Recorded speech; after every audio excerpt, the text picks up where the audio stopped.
AP or something. I just got this. Like this, ladies and gentlemen, is how you get a veneer smile. Like a chicken with his head cut off, walk around like a chicken with his I don't feed. Why niggas keep playing with me? We playing for keeps, better keep your hand on me. I got a nigga on the bed, man. How about tweaking? Look at this goofy boy. So Young Chop is back. After over 2 years away, one of the most legendary producers in drill music has finally made his return, and he's coming back with a surprising twist. I need a new AP or something.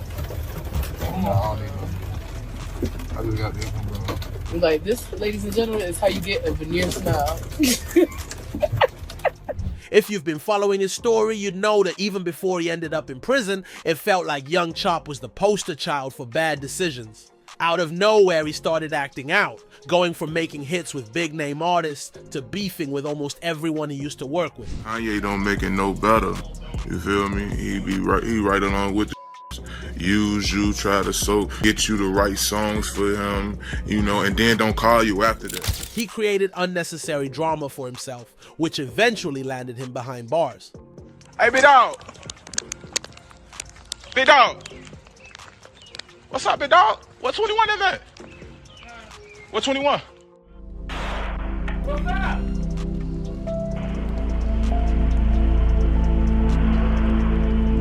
Oh. But even prison didn't slow him down. In fact, his antics only got worse while he was locked up.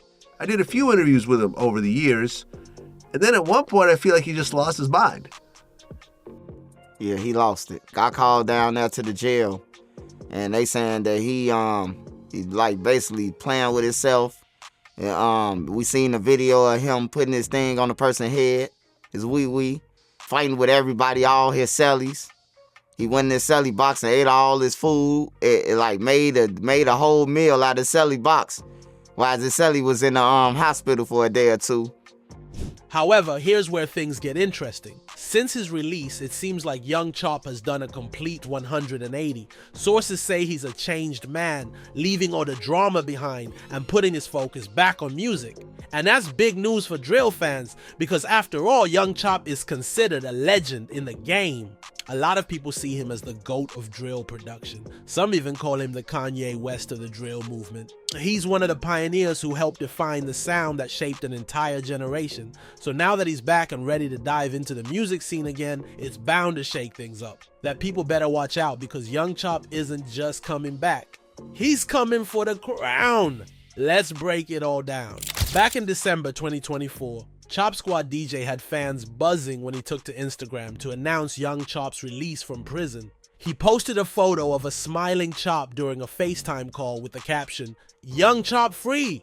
The news spread quickly, and fans couldn't contain their excitement, immediately speculating about what Chop's return could mean for the music world. For a few days, Young Chop kept quiet, staying out of the spotlight, but he didn't stay silent for long. He shocked everyone by dropping a surprise EP titled A 4-Piece, which included 2 singles and accompanying music videos, Chicken and No Other Way. Like a chicken with his head cut off, walk around like a chicken with his I don't feed. Why niggas keep playing with me?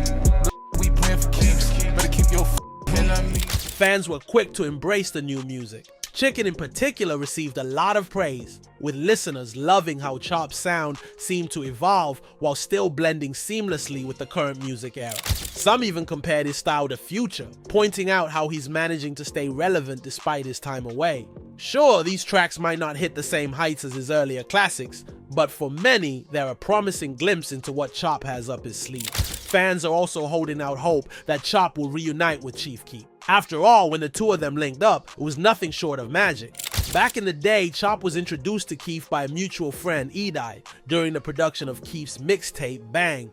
Chop was still relatively new to the game, but his beats were already making waves. Tracks from Bang and another Keef project, The Glory Road, started generating buzz around Chicago. People were taking notice, and Chop's name began to circulate. But just as Chop's momentum was building, he hit a major roadblock. He was arrested for firing shots from his car, which temporarily derailed his rising career. Despite the setback, Chop didn't give up. After he served his time, he was ready to jump back into the scene. And Chief Keef was right there waiting to make it happen. According to Chop, Keef reached out to him on Facebook, asking him to bring over his computer so they could work together. Chop, still a high school student at the time, didn't waste a second. Right after class, he grabbed his gear and headed straight to Keef's place. He got released from jail. He was on house arrest, and then he called me like, bro, I want you to come do my whole mixtape. I just brought my studio to his house every day after school, like literally. School get out like 3:50. I'm at his house at like. That day, they created 300, a track that would become a pivotal moment in their careers. The first song he recorded when he got back out of jail was 300. And then next thing you know, we dropped the snippet, and it just went crazy. The gritty energy of the song, paired with Keef's raw delivery and Chop's hard-hitting production, captured the spirit of Chicago's South Side in a way that felt authentic and unfiltered. The music video was simple. Keef and his crew rapping in their neighborhood, but that raw, unpolished vibe is exactly what made it resonate. It wasn't trying to be flashy or commercial, it was real, and that authenticity struck a chord with listeners.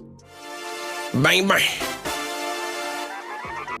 I'm 300. While 300 put them on the map, their next release would catapult them to a whole new level. In March 2012, they dropped I Don't Like, a track that didn't just introduce the world to drill music, it cemented its place in hip-hop history. If 300 was a spark, I Don't Like was the explosion. The song blew up on YouTube, quickly racking up millions of views and becoming an anthem for Chicago drill. Sneak designs, that's that shit I don't like. No, don't like. The aggressive energy of the track, combined with Chop's dark and innovative production style, made it an instant classic. Suddenly, everyone was talking about Chicago drill, and young Chop and Chief Keef were at the center of it all. The raw, unapologetic sound of I Don't Like resonated far beyond Chicago, influencing a whole generation of artists and putting the city on the hip-hop map like never before. But things got even crazier when Kanye West got involved. Kanye, along with Pusha T, Big Sean, and Jadakiss, jumped on the remix of I Don't Like, taking the song to an entirely new level. Suddenly, what started as a raw street anthem became a mainstream hit. The remix racked up even more views and streams, and everyone was talking about Chicago drill. Getting one of the biggest artists in the world to remix your beat sounds like a dream come true for any producer. But for young Chop, it wasn't all smooth sailing. The I Don't Like remix featuring Kanye West, Pusha T, Big Sean, and Jadakiss brought massive attention to Chicago drill music and turned Chief Keef into a superstar. But Chop wasn't feeling how it all went down. In fact, this situation kicked off one of his first major beefs. Chop's original beat for I Don't Like had that raw, gritty sound that helped define drill music, but Kanye's remix flipped it into something entirely different. Fans loved it. It was a massive hit, but Chop felt disrespected. In an interview with XXL, he said the first time he heard the remix was on the radio, even though he had specifically asked to hear it before it dropped. I'm hearing the song, and there's different sounds in the beat. It don't even sound like the real beat. It sounded like a rockstar beat, and that's not how I do it. That's not my sound, Chop explained. To make matters worse, Chop never even got to talk to Kanye directly about it. He had to go through multiple people just to try to reach Ye. Chop was actually in the studio when Big Sean laid down his verse, but it was recorded over the original beat. He had no idea the changes were coming until the remix was already out. There were even rumors that Chop was planning to sue Kanye over the situation, but those quickly died down after Kanye reached out to smooth things over. A few days later, Chop publicly said everything was cool between them. In 2013, Chop and Kanye even linked up in the studio while Kanye was working on his Yeezus album. Chop spoke about the experience during an interview with DJ Vlad, saying, "I sat down with him and Aya. Like, bro is really mother effing talented. The ish is just genius work." It seemed like the drama had settled down, but that wasn't quite the end of it. By 2015, Chop was still expressing frustration over how Kanye handled the situation. In an interview with DJ Booth, Chop claimed Kanye came to him specifically to capture the drill sound he and Keef had created, saying, "He wanted me and he wanted that sound. He was taken from us." You feel what I'm saying? Yeah, he wanted beat and he wanted that sound. You see what I'm saying? He was taken from us. In another interview from that same year, Chop accused Kanye of using people for their ideas and then cutting them off. Kanye don't make it no better, you feel me? He be right along with the ish and trying to soak up everything dudes know and then don't call you after that. Kanye don't make it no better. You feel me? He right along with the use you, try to get you the right songs for him, and then don't call you after that. Beefing with a superstar like Kanye West is rarely a good career move. But for young Chop, this wasn't the only storm brewing in his life. By 2016, his career and personal life were both heading into rocky territory. That year marked a tragic turning point when Chop lost two of the most important people in his life, his mother and grandmother. Chop was incredibly close to both of them, and their deaths hit him hard. His mom wasn't just his biggest supporter, she was also a constant presence in his life. Despite his success in the rap game, Chop never got his driver's license, so his mom often drove him around. Whether it was interviews, studio sessions, or road trips, they were always together. In 2015, Chop's grandmother passed away, and just a year later, his mother followed. Losing them back to back was devastating, and some believe this is where Chop's downward spiral really began. Even though 2016 was filled with personal tragedy, it wasn't all bad. After a few years of tension, Chop and Chief Keef squashed their beef and started making music together again. For a while, it seemed like Chop might be on the road to getting his career back on track. Reuniting with Keef was a major step in the right direction, but just as things started looking up, Chop found himself in a far more serious situation, one that nearly cost him his life. During an Instagram live chat with Gilly the Kid, young Chop shared a wild story about a studio session he once had with Meek Mill and 21 Savage. According to Chop, he showed up to the studio packing heat, literally. He claimed that as soon as Meek and 21 Savage realized what was going on, they dipped out of there fast. I got 1, 2, 3, 4, 5, 6, 7, 8. 21 Savage? I ain't saying his name, you said it. Man, Savage ain't come at you, man. Man, I ain't living like that. I'm telling you. I was in the studio with him and Meek. Ain't living like that. I had that you dig on me. Left the studio. Swear to God. But that wasn't the end of the drama with Meek. After the studio incident, Chop said he tried to get Meek to collaborate with Polo G, but Meek never responded. For Chop, this wasn't just a brush off. It was a sign of Meek's fakeness. During the same Instagram live with Gilly, Gilly tried to defend Meek, saying maybe it wasn't that deep, but Chop wasn't having it. He doubled down on his criticism, calling Meek fake and even dragging other big names into it. French Montana, Lil Wayne, and Cassidy all got called out by Chop as being fake gangsters too. It didn't take long for Meek Mill to respond. He hit back on Twitter, but instead of firing shots at Chop, Meek expressed concern for his mental health. Meek wrote, "It's obvious Chop having some mental issues. Y'all be gassing stuff so much, y'all just ignore it.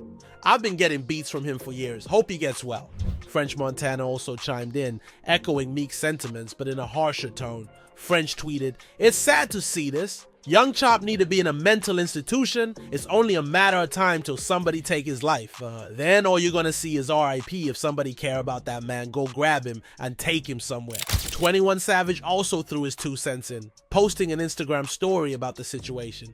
He wrote, "Make sure y'all go get his tape when it drops because he needs the clout, and pray for him because he done lost his mind." Like Meek and French, 21 seemed more baffled by Chop's antics and angry about them. But Chop wasn't gonna let that slide. He jumped on his own Instagram live to clap back at 21, saying they could fight anytime since they lived in the same area. And 21, we live in the same area. Telling people that we live in the same, we go to the same Walmart. What's up? As if juggling beefs with Meek and 21 Savage wasn't enough, Chop decided to stir the pot even more. He sent out a tweet claiming Meek was mad at him because Meek's girl had been unfaithful. He didn't stop there though. Behind the scenes, things got even more heated when 21 Savage slid into Chop's DMs with a threat. Instead of keeping it private, Chop posted the message for everyone to see, making it clear he wasn't backing down from anything. And then out of nowhere, Chop took a random shot at R&B singer Sean Kingston. The two had worked together in the past on Kingston's track Kissing Girls, but now Chop was questioning Kingston's S preference. It seemed to come completely out of left field, leaving fans and followers scratching their heads. Later, Chop issued what seemed like an apology to Kingston.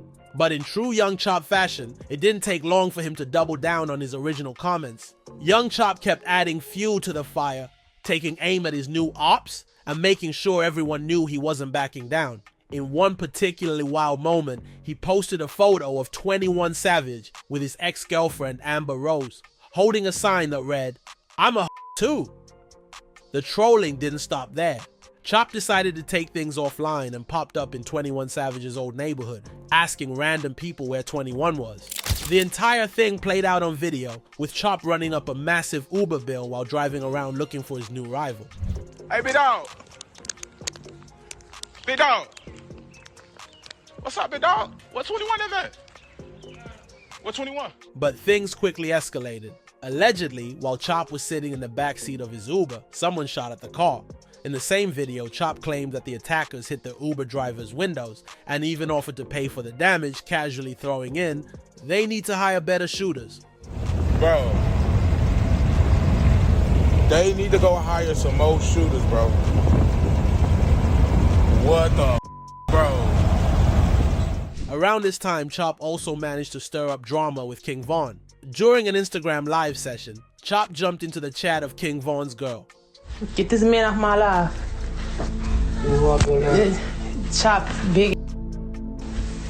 Tell him going on. Chop, Hey, Chop, we don't even play like that over here. You hear me? I think Chop. It was clear by this point that Chop was ready to clash with just about anyone, and his antics were becoming harder and harder to ignore. Things took an even darker turn later in 2020.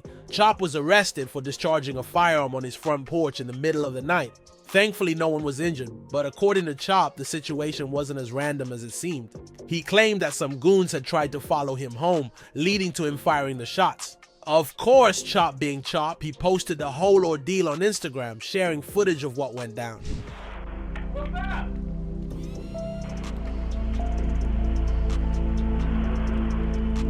Oh. For a lot of people, this version of young Chop was unrecognizable. He'd always been a peaceful, behind-the-scenes guy in the music industry, but starting in 2020, something seemed to shift. It wasn't just the trolling or the beefs, it was a full-blown spiral that left fans and peers wondering what had caused such a dramatic change. Some pointed to the tragic losses Chop had suffered in recent years. His mother, who he was incredibly close to, passed away in 2016. Just a year before that, he'd also lost his grandmother. Those back-to-back losses clearly hit Chop hard, and many speculated that his behavior was tied to the grief he was struggling to process. But the chaos didn't stop. Just a week after his trip to 21 Savage's old neighborhood, Chop was arrested again, this time for reckless conduct. According to the arrest report, things got heated while Chop was riding in that Uber. He'd asked the driver to take him to a convenience store and then to an apartment complex where he claimed 21 Savage lived. When they arrived, it turned out not to be the right spot. That didn't stop Chop from hopping out of the car and asking people on the street if they knew where 21's house was. At some point, Chop got into an argument with a random man and things escalated quickly.